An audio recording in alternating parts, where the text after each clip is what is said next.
প্রিয় শিক্ষার্থীবৃন্দ, আশা করি আমরা সবাই বেশ ভালো আছি। শিক্ষার্থীবৃন্দ, ঢাকার বনশ্রী থেকে আমাদের ন্যাশনাল আইডিয়াল গার্লস কলেজ এবং এর নিয়মিত আয়োজন ইউটিউব চ্যানেল এনআইজিসি হোম কলেজ। আর আজকের এই ইউটিউব ক্লাসে মজুদ পণ্যের হিসাব রক্ষণ পদ্ধতি অর্থাৎ হিসাব বিজ্ঞান আমাদের যে দ্বিতীয় পত্র সেই অধ্যায় 8 নিয়ে দ্বিতীয় ক্লাস। সেই দ্বিতীয় ক্লাসে তোমাদের সবাইকে শুভেচ্ছা এবং স্বাগত জানাচ্ছি। আমি প্রভাষক জয়ন্ত চৌধুরী।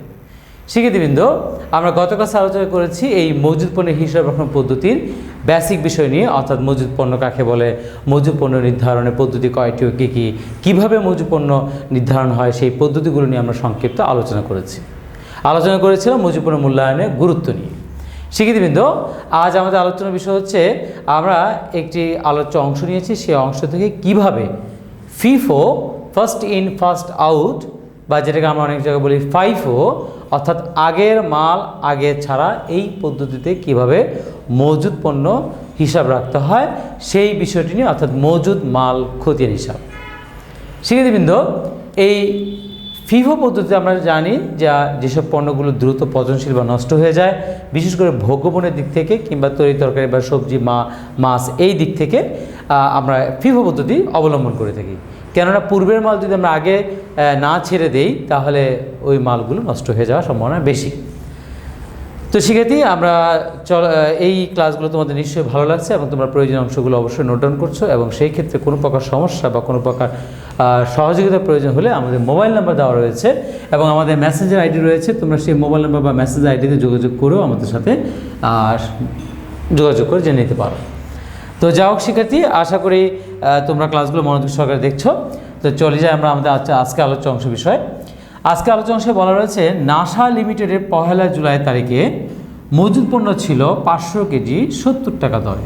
শিক্ষার্থী, এই 1 জুলাই এটা হচ্ছে আমাদের প্রারম্ভিক মজুদ পণ্য। উক্ত মাসের তথ্যাবলী ছিল এরকম: জুলাই মাসে 12 তারিখে আমরা আরও ক্রয় করেছি 550 কেজি 72 টাকা করে। জুলাই মাসে 25 তারিখে আমরা পণ্য ক্রয় করেছি 200 কেজি 75 টাকা দরে। জুলাই মাসে 15 তারিখে আমরা বিক্রি করেছি 200 কেজি 100 টাকা দরে। জুলাই মাসে 20 তারিখে আমরা বিক্রি করেছি 350 কেজি 105 টাকা দরে। জুলাই মাসে 27 তারিখে আমরা বিক্রি করেছি 400 কেজি 160 টাকা দরে। এবং বছর শেষে আমাদের পণ্য রয়ে গেছে সমাপনী মজুদ 250 কেজি। আমরা এই তথ্যাবলী থেকে ফিফো পদ্ধতিতে অর্থাৎ FIFO first in first out আগের মাল আগে ছাড়া পদ্ধতিতে মাল খতিয়ান প্রস্তুত করব। আমরা জানি গত ক্লাসে আলোচনা করেছি বিনকার এবং মাল খতিয়ানের মধ্যে কিছু পার্থক্য রয়েছে। তো যাই হোক, মাল খতিয়ান আমাদের উৎপাদন ব্যয় হিসাবে রক্ষা করা হয় এবং হিসাব রক্ষক এটি মেনটেন করে থাকে। সেক্ষেত্রে এই আলোচ্য অংশটি দেখলে তোমরা একটি জিনিস দেখতে পারবে, এখানে ক্রয়ের তথ্যগুলোকে একসাথে দেওয়া রয়েছে, বিক্রয়ের তথ্যগুলোকে একসাথে দেওয়া রয়েছে। কিন্তু আমরা যদি তারিখ অনুযায়ী যাই তাহলে জুলাই মাসে 12 তারিখে ক্রয়, কিন্তু জুলাই মাসে 15 তারিখে বিক্রয়। জুলাই মাসে 20 তারিখে আবার বিক্রয়, কিন্তু জুলাই মাসে 25 তারিখে আবার ক্রয়, এবং জুলাই মাসে 27 তারিখে বিক্রয়, এবং ফাইনালি হচ্ছে আমাদের সমাপনী মজুদ। সেই ক্ষেত্রে আমরা আমাদের অঙ্ক ধারাবাহিকভাবে করে যাওয়ার পর যদি এই 30 তারিখে দেওয়া সমাপনী মজুদ পণ্যের সাথে না মিলে থাকে তাহলে বাকিটুকু হবে ঘাটতি একক। তো শিক্ষার্থী, এই ক্ষেত্রে আমরা ফিফো পদ্ধতিতে মাল খতিয়ানে যাব। ফিফো পদ্ধতিতে মাল খতিয়ানে আমরা একটা বড় ধরনের একটা ছক এঁকেছি। এখানে আমরা লিখেছি কোম্পানির নাম নাসা লিমিটেড, মাল খতিয়ান হিসাব, অবিরত বা নিত্য মজুদ, ফিফো পদ্ধতি। আমরা ডান দিকে লিখেছি সর্বাধিক মাত্রা, সর্বনিম্ন মাত্রা, পূর্ণ ফরমাইশ মাত্রা। এগুলো উপরে আমাদের বিভিন্ন রকম অঙ্কও রয়েছে যে কীভাবে কতটুকু পণ্য রাখা যায় বা কতটুকু পণ্য সর্বনিম্ন রাখতে হবে বা কখন আমাদের পণ্য অর্ডার দিতে হবে। কিন্তু এগুলো আমাদের যদিও এই চ্যাপ্টারে তেমন কোনো প্রয়োজন নেই, কিন্তু এই চ্যাপ্টারের উপরে ম্যাথ রয়েছে। বাম দিকে রয়েছে মালের বিবরণ, কোড নাম্বার, বিন নাম্বার এবং মাল খতিয়ান কিন্তু আলাদা। শিখে এরপর আমরা ঘরে গেছি তারিখ, বিবরণ। এই ঘরটি হচ্ছে ক্রয়, তারপর হচ্ছে ক্রয় না বলে অনেক সময় গ্রহণ বলা হয়, অনেক সময় প্রাপ্তি বলা হয়। এক্ষেত্রে রয়েছে একক, দর, টাকা। আবার আমরা এই ক্রয় করার পর আমরা যখন প্রয়োজনে আমরা পণ্যগুলি বিক্রি করে থাকি সেই ক্ষেত্রে বিক্রয় বা এটাকে বলা হয় ইস্যু কিংবা বলা হয় প্রদান। এই ক্ষেত্রে আমাদের ঘর হচ্ছে একক, দর, টাকা।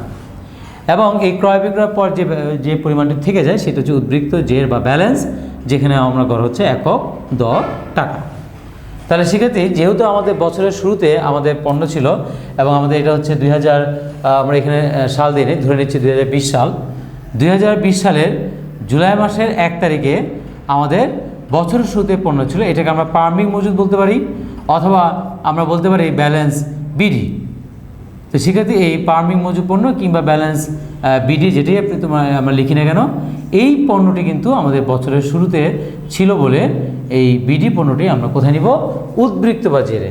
সেই ক্ষেত্রে এই উদ্বৃত্ত জেরে আমরা লিখব 500 কেজি 70 টাকা করে, 5 7 35 এবং আমাদের 3টা শূন্য, অর্থাৎ 35,000 টাকার প্রোডাক্ট আমাদের কাছে ছিল বছরের শুরুতে। এরপর আমরা স্কেলিং করে ফেলবো। এরপর আমরা তারিখ অনুযায়ী যদি যাই তাহলে জুলাই মাসে আমরা 12 তারিখে যাব, যে জুলাই মাসে 12 তারিখে রয়েছে ক্রয়। এক্ষেত্রে আমরা বিবরণের ঘরে শুধু ক্রয় শব্দটি লিখব, এবং যেহেতু ক্রয় সেহেতু ক্রয়ের ঘরে 200 কেজি 75 টাকা করে, তাহলে আমাদের হবে 150, এরপর হচ্ছে 2টো শূন্য, অর্থাৎ 15,000 টাকার আমরা প্রোডাক্ট ক্রয় করেছি। তো এই ক্ষেত্রে আমরা এখন কিভাবে এই বিষয়টিকে আমরা লিখব? সেই ক্ষেত্রে হচ্ছে 550 কেজি, আমরা 550 কেজি কিনেছি 72 টাকা করে, দুঃখিত, 550 কেজি 72 টাকা আমরা করে ক্রয় করেছি। তাহলে 550কে আমরা 72 দিয়ে গুণ দিব।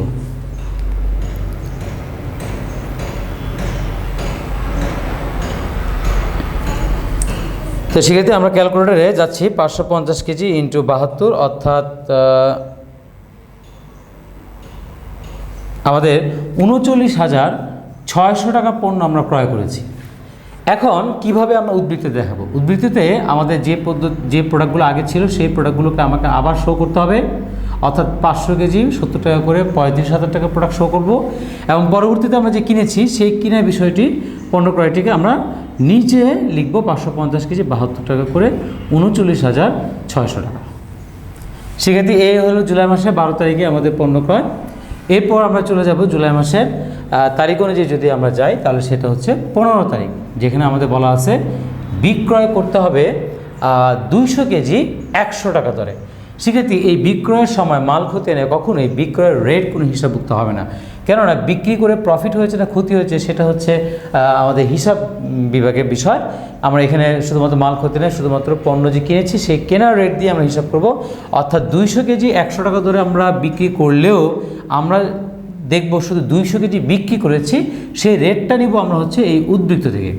তো যেহেতু আমরা ফিফো পদ্ধতি অবলম্বন করতেছি, তাহলে এই 200 কেজি কোন রেটের প্রোডাক্টটা বিক্রি করবো, 70 টাকা রেটের না 72 টাকা রেটের? যেহেতু ফিফো পদ্ধতি ফার্স্ট ইন ফার্স্ট আউট, প্রথম মাল আগে যাবে, সেই ক্ষেত্রে আমরা এই 70 টাকা রেটের যে প্রোডাক্টটা, অর্থাৎ 7 দোকানে 14 এবং মানে 14,000 টাকার প্রোডাক্ট আমরা ইস্যু করেছি। বিষয়টি এইভাবে ট্রিট হবে। তাহলে থেকে যাবে 500 থেকে 200 কেজি চলে গেলে 300 কেজি 70 টাকা করে, 3 7 21,000 টাকা। আর ওই 550 কেজি যে প্রোডাক্টটা 72 টাকা করে, সেই প্রোডাক্টটা কিন্তু রয়েই গেল। সেক্ষেত্রে এই হলো আমাদের জুলাই মাসের 15 তারিখের গল্প। এরপর আমরা যদি সিরিয়াল অনুযায়ী যাই তাহলে আমাদের 20 তারিখে যাব। 20 তারিখে আবারও বিক্রয়, এক্ষেত্রে আমাদের রয়েছে 350 কেজি। সেক্ষেত্রে 350 কেজি বিক্রি করার ক্ষেত্রে আমরা ফিফো পদ্ধতি অবলম্বন করার কারণে আমরা প্রথমে এই 300 কেজি থেকে পণ্য আমরা দিব, তাই 300 কেজি 70 টাকা করে 21,000 টাকার প্রোডাক্ট চলে যাবে। আর বাকি যে 50 কেজি, সেই 50 কেজি আমরা দিব পরবর্তী রেট থেকে, অর্থাৎ 550 কেজি থেকে দিব, সেটা রেট হচ্ছে 72 টাকা করে, কিন্তু এখানে আমরা দিব 50 কেজি। তাহলে আমরা যদি যাই 50 কেজি ইন্টু 72 টাকা, অর্থাৎ 3,600 টাকা আমরা ইস্যুতে যাচ্ছি। তাহলে উদ্বৃত্তে আমাদের যে 300 কেজি প্রোডাক্ট ছিল সেটা পুরোটা চলে যাওয়ার কারণে এই প্রোডাক্টটা আর আসবে না। 550 কেজি থেকে 50 কেজি চলে যাওয়ার কারণে আমাদের থেকে যাবে শুধু 500 কেজি 72 টাকা করে। সেই ক্ষেত্রে 500 কেজি ইন্টু 72, অর্থাৎ 36,000 টাকার প্রোডাক্ট থেকে যাবে।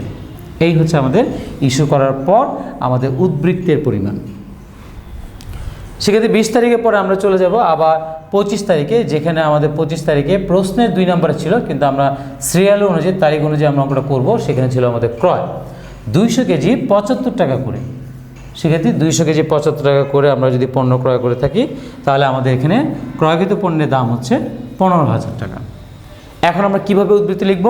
উদ্বৃত্তে ওই আগের প্রোডাক্টগুলো আগে লিখে নিব, অর্থাৎ 500 কেজি 72 টাকা করে যে 36,000 টাকার প্রোডাক্ট সেটা লিখে নিব, এবং পরবর্তীতে আমরা যে 200 কেজি প্রোডাক্ট আমরা ক্রয় করেছি 75 টাকা রেটে, অর্থাৎ 15,000 টাকা, সেই প্রোডাক্টটা আমরা পরবর্তীতে লিখব।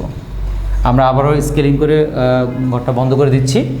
25 তারিখের পর আমরা এখন চলে যাব 27 তারিখ, যে 27 তারিখে আমাদের রয়েছে বিক্রয়। এই 27 তারিখে আমাদের বিক্রয় রয়েছে 400 কেজি 107 টাকা দরে। এখানে আমরা এখন বিক্রয় করবো কীভাবে? ফিফো পদ্ধতি, অবশ্যই ফার্স্ট ইন ফার্স্ট আউট। তাই আগের মাল আগে যাওয়া পদ্ধতিতে, অর্থাৎ এই 500 কেজি থেকে আমরা 400 কেজি 72 টাকা রেটে ইস্যু করব। তাহলে 400 কেজি যদি আমরা 72 টাকা রেটে ইস্যু করি, তাহলে 28,800 টাকার প্রোডাক্ট আমরা ইস্যু করব। রয়ে যাবে এই 500 কেজি থেকে 100 কেজি 72 টাকা করে, অর্থাৎ 7,200 টাকার প্রোডাক্ট। আর নিচে যে 200 কেজি প্রোডাক্ট ছিল সেই প্রোডাক্টটা তো অবশ্যই থেকে যাবে, কারণ যেহেতু এটা ইস্যু হয়নি, অর্থাৎ 200 কেজি 75 টাকা করে 15,000 টাকা। সেক্ষেত্রে এই হলো আমাদের 27 তারিখ। 30 তারিখে আমাদের প্রশ্নে বলা ছিল সমাপনী মজুদ 250 কেজি, কিন্তু আমরা অর্থাৎ এরপর 27 তারিখের পরে আমাদের কোনো ক্রয় বিক্রয় কোনো গল্প নেই। তাহলে আমাদের দৃষ্টিতে এখন এই মুহূর্তে আমাদের সমাপনী মজুদ হচ্ছে 300 কেজি, কিন্তু আমাদের আলোচ্য অংশে বলা আছে যে 30 তারিখে সমাপনী মজুদ হচ্ছে 250 কেজি। তাহলে বাকি 50 কেজি কোথায় গেল?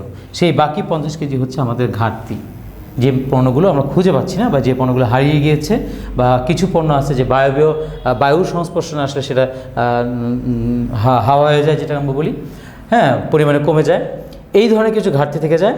তো সেই ক্ষেত্রে আমরা আমাদের সমাপনী মজুদ 300 কেজি, কিন্তু প্রশ্ন দেওয়া রয়েছে সমাপনী মজুদ 250 কেজি। সেই ক্ষেত্রে আমরা বের করতে পেরেছি যে 30 তারিখে আমাদের কিছু পণ্য ঘাটতি রয়েছে। সেই ঘাটতি বিষয়টি স্বাভাবিক ইস্যুর মতোই করেই আমাদেরকে ইস্যু করতে হবে, অর্থাৎ এই 50 কেজি আমরা ইস্যু করব। সেইখানেও আমরা এই ফিফো পদ্ধতিতে 72 টাকা রেটে আমরা হিসাব করব। তাহলে 50 × 72 অর্থাৎ 3,600 টাকার প্রোডাক্ট ঘাটতিতে চলে যাচ্ছে, আর রয়ে গেল 50 কেজি 72 টাকা করে 3,600 টাকা। এরপর রয়ে গেলো আমাদের পরবর্তীতে 200 কেজি যে প্রোডাক্টটা এখন আমরা ইস্যু করিনি, সেই 15,000 টাকার প্রোডাক্টটি থেকেই গেল। সেক্ষেত্রে এই হচ্ছে আমাদের ফিফো পদ্ধতিতে মাল ক্ষতির হিসাব। আমাদেরকে যদি বলে সমাপনী মজুপনের পরিমাণ দেখাতে হবে, তাহলে আমরা এখন দেখাবো 250 কেজি, আর টাকার পরিমাণে আমরা যোগ করলে দেখাবো 3600 যোগ 15,000 অর্থাৎ 18,600 টাকা। এই জিনিসটি ইচ্ছা করলে আমরা এই জায়গাতে লিখতে পারি যে সমাপনী মজুদ 30 তারিখ, আমরা একটু ভ্যালুয়েশন করে দেখিয়ে দিলাম। সেক্ষেত্রে এই হচ্ছে আমাদের মাল খতিয়ান হিসাব, যেটা আমরা বলে থাকি, এবং আজকে আমরা তোমাদের সাথে আলোচনা করলাম ফিফো পদ্ধতি। আগামী ক্লাসে আমরা এই ধরনের একটা মেথড নিয়ে আমরা আবার লিফো পদ্ধতিতে অঙ্ক করার চেষ্টা করব। তো আশা করি এই ক্লাসগুলো তোমাদের অবশ্যই উপকার বয়ে আনছে, এবং তোমরা খুবই হ্যাপি আমাদের এই ক্লাসগুলো পেয়ে। তো আগামী ক্লাস দেখার জন্য তোমাদের সবাইকে আমন্ত্রণ জানিয়ে সকলের সুস্থতা এবং মঙ্গল কামনা করে ন্যাশনাল আইডিয়াল গার্লস কলেজের পক্ষ থেকে বিদায় নিচ্ছি। আমি প্রভাষক জয়ন্ত চন্দ্র দেব। সবাই ভালো থাকবেন, সবাই সুস্থ থাকবেন।